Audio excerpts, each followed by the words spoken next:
नमस्कार मो ना हूँ राजेश दास मु पेरिटोनियल डायलिसिस क्लिनिकल स्पेशलिस्ट अच्छी मो काम है पेशेंट मानक शिखेबा केमी घरे पेरिटोनियल डायलिसिस करवा आमर आज मु फ्लशिंग करी देखेबी पीडी कैथेटर रे तो फ्लशिंग टा कौन प्रथमे कौन हुए ना जिते गोटे सिकेडी रो 5D पेशेंट पंचम स्टेज रे पेशेंट मान डायलिसिस डाक्तर मैंने एडवाइस करती से पेशेंट मानक दुईटा ऑप्शन दि जाए गोटे डायलिसिस रो गोटे ट्रांसप्लांट रो जिते पेशेंट डायलिसिस को चूज करती से सी हेमोडायलिसिस और पेरिटोनियल डायलिसिस दुई प्रकार डायलिसिस थाए तो आमर आज पेशेंट पेरिटोनियल डायलिसिस करने चूज कर जोटा कि घरे हुए जोटा को होम डायलिसिस बा कंटिन्यूअस एम्बुलेटरी पेरिटोनियल डायलिसिस बोली भी कहा जाए तो पीडी कैथेटर को इनसर्शन हो जाइए जार आज तृतीय दिन तो जो भाई भाव गाइडलाइन रे अच्छी जे एवरी 72 आवर्स रे आमे फ्लश करूँ तो इनसर्शन हबार 72 आवर्स पर आज आम फ्लश करूँ।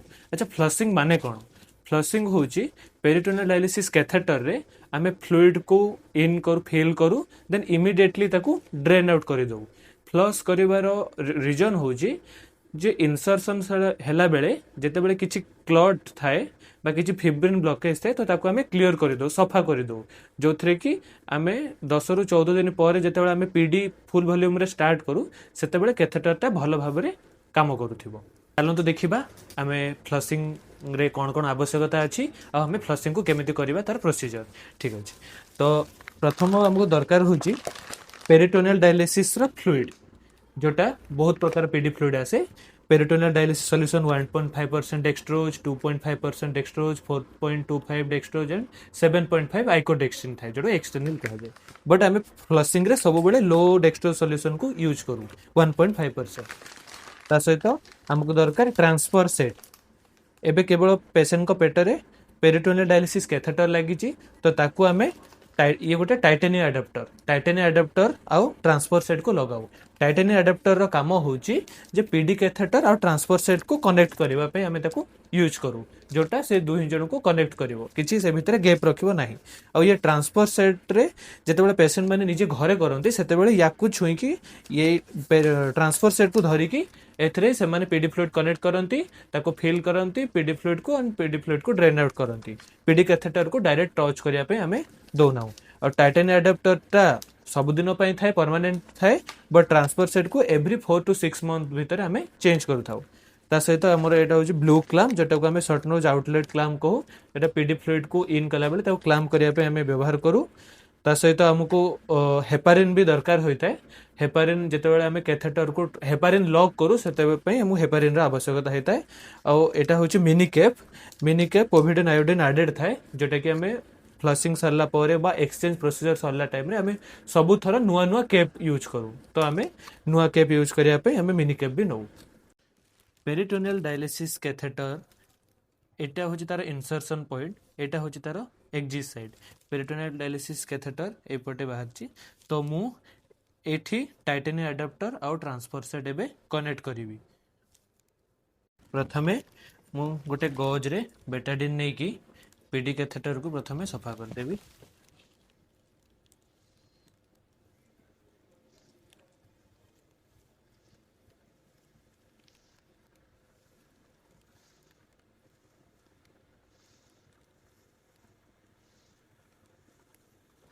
भल भाव सफा कला परे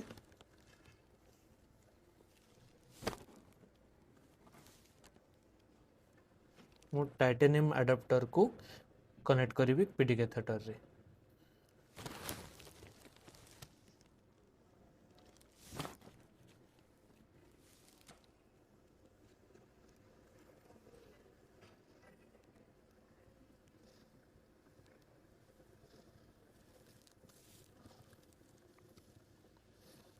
टाइटेनियम अडाप्टर कनेक्ट कला टाइम रे सबु बेले ये व्हाइट पार्ट को सीधा रखा पड़ो बेले बेले जदि ये बंका हो जाए ताले ये भल से कनेक्ट हुए नहीं।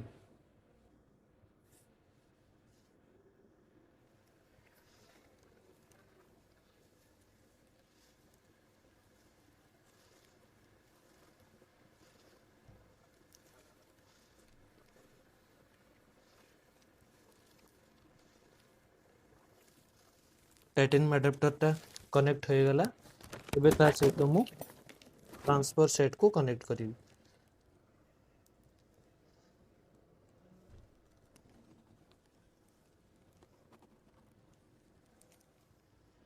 भल भाव कनेक्ट हो जाइए।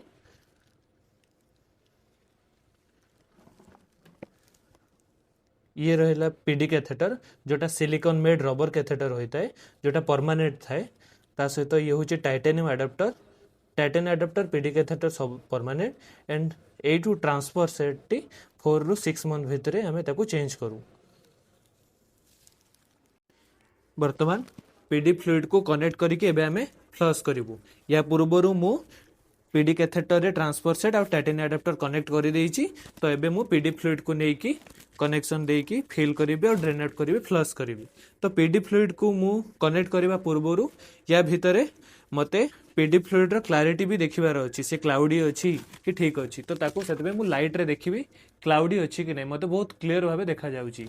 ताको मु थोड़े प्रेशर देकी दबेकी देखिबी से भितरे किछि लीकेज अछि कि जदि किछि लीकेज थिबो ताहले मु व्यवहार करिबी नाही। तो एक्सपायरी डेट भी चेक कर देबी एक्सपायरी डेट ठीक अछि। तो वर्तमान मु एबे पीडी फ्लूइड को कनेक्ट करिबी। पीडी फ्लूइड रो ये ड्रेन बैग ये पीडी फ्लूइड। तो प्रथमे मु पीडी फ्लूइड रे ट्यूब गुडा को डिस्कनेक्ट करिबी।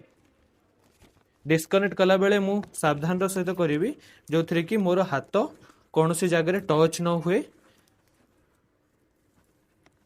प्रथमे मु ब्लू क्लैंप को फिल लाइन रे क्लैंप कर देबी। क्लैंप कर देली। सेकंड काम होची मोर एठी फ्रांजिबल सील को ब्रेक करिबी। देन एबे मु कनेक्शन देबी पीडी कैथेटर रे।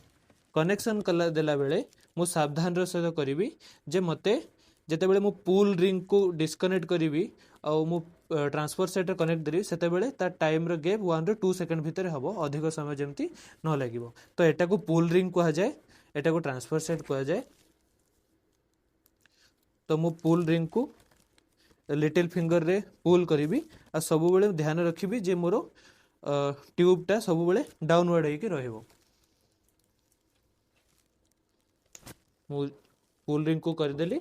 देन ट्रांसफर सेट रो केप खोली के डाउनवर्ड रे मु कनेक्शन दे देली। या को सब बेले आमे दुई फिंगर रे टच करू काहे कि एज पर गाइडलाइन आमे डार्क ब्लू एरिया को टच करिवो नाही। पेशेंट माने जेते बेले पेरिटोनियल डायलिसिस घरे करंती सेते बेले से माने बिना ग्लोव्स रे खाली हाथ रे करंती। तो सेथि पई आमे ताकू दुईटा फिंगर रे धरिया पे कहू। जदि हमर एई दुई तीनटी फिंगर भी ओपन थाए ताले डार्क ब्लू एरिया रे टच हे जाय तो सेते बेले इन्फेक्शन होबार चांसेस थाए। तो आमे 2 फिंगर यूज करिकी कनेक्शन दो। एबे आमे कनेक्शन दे देलु। तो प्रथम काम हैला before fill drain fast flush रे एबे आमे चेक करिवु जे पेटरे किछि किडनी पेशेंट मानक पेटरे किछि पानी जमी थाए। तो किछि आगरो पानी अछि कि तो एक्स्ट्रा फ्लूइड पेटरे जमी थाए जदि सेटा थिबो ताले ताको प्रथमे ड्रेन आउट करिवु तापर आमे फिल करिवु as per guideline before fill drain fast. तो पानी मु फिल करबा पूर्वरु मु प्रथमे ड्रेन करिवि। तो मु प्रथमे देखिबी जे आगरो पेटरे किछि पानी जमा अछि कि। तो सेथि पई मते ट्विस्ट क्लैंप को प्रथमे ओपन करिवार अछि और ड्रेन क्लैंप को भी ओपन करिवार अछि। तो आगुरु किछि पेटरे किछि पानी जमा थिला जोथि पई एबे फ्लूइड ड्रेन होउची। तो आपण देखि परिबे जे एबे पीडी फ्लूइड किछि ड्रेन होउची।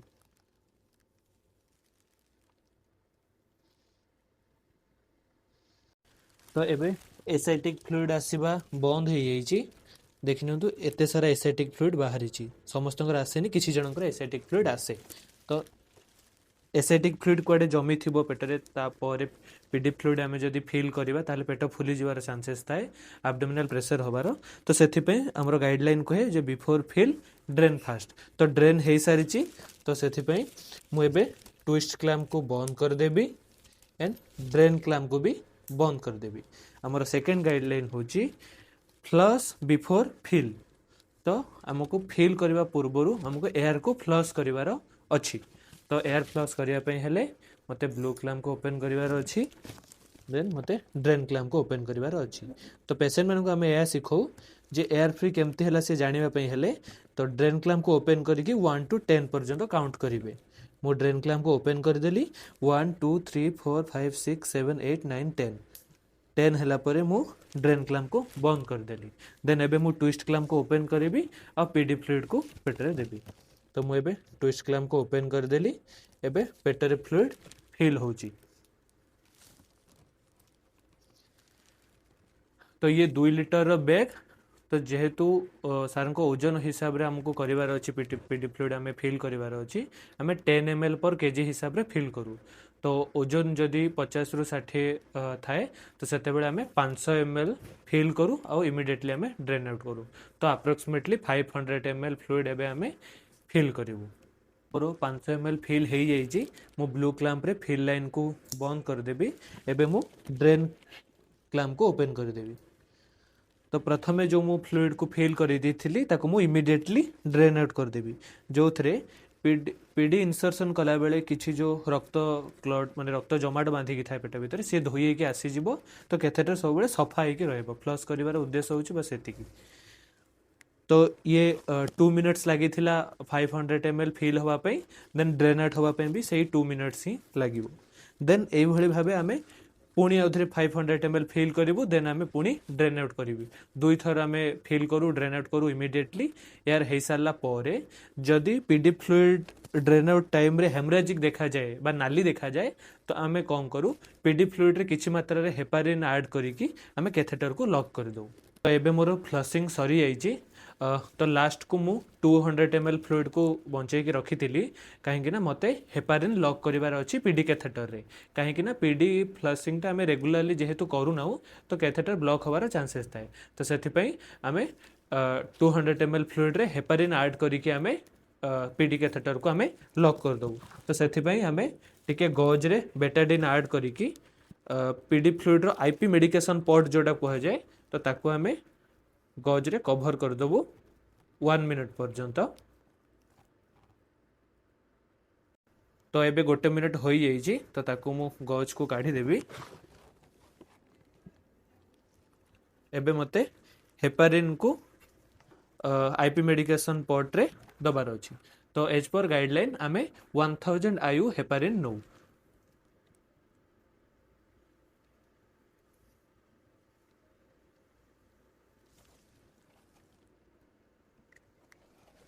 हेपारिन दई सारा पर आम टिके सेक करदेबू।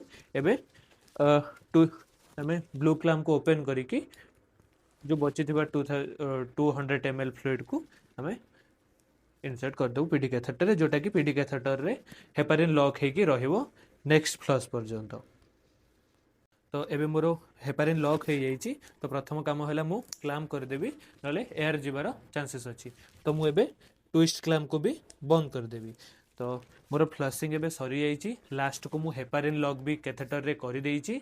तो एबे मोर काम होची पीडी कैथेटर को और डायलिसिस फ्लूइड बैग को डिस्कनेक्ट करिकी गोटे नुआ स्टेराइल कैप लगे। ये होची मिनी कैप।